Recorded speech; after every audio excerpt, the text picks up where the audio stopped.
Welcome to the Daily Plunge.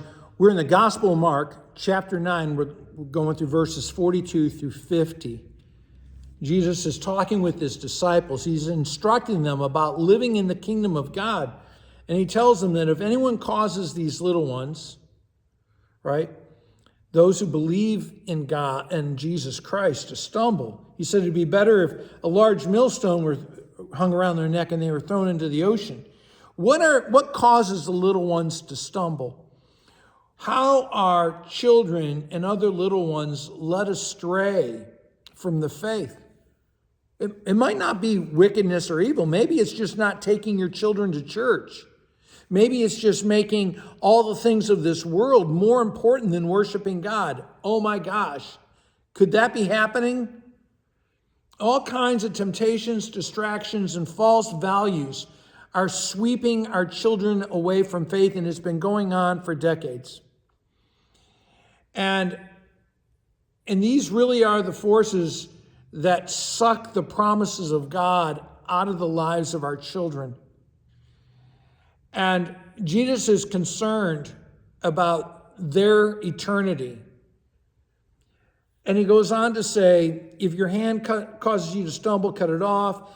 If your foot causes you to stumble, cut it off.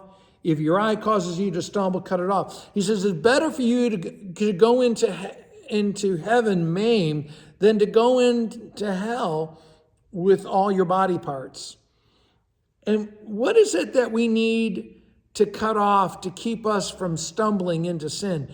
It's really not my hand or my foot or my eyes that lead me to stray. Rather, it's my rebellious and prideful spirit and heart that lead me astray. It's the sin within my being that needs to be cut out.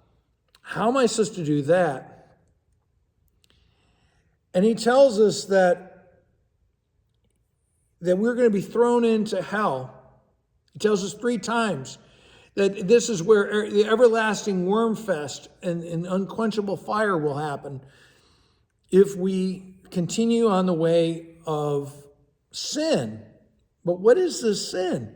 It's not looking to Jesus for salvation. And he says, everyone will be salted with fire. And what might we take from that? Is that we will be purified by fire. That you can't have sin be purified out of your life without going through some hardship. Because we're comfortable with sin. We're used to it. That's why he warns us about not leading other people astray and about cutting off appendages, because that actually would be easier to cut off the appendages than to get rid of the sin that's in our heart. So he says that salt is good, but if it loses its saltiness, how can you make it salty again? Have salt amongst yourselves. Again, that we would look for the gospel.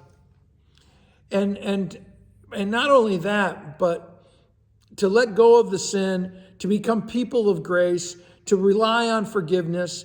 These are the things of walking in that new life, that salt that Jesus is talking about, and to bring someone else to the gospel. I mean, that's a miracle. And so if we're not sharing the faith with our children and with other people, the Lord tells us we will be judged because we're leading them astray and they're going to go into eternal hellfire.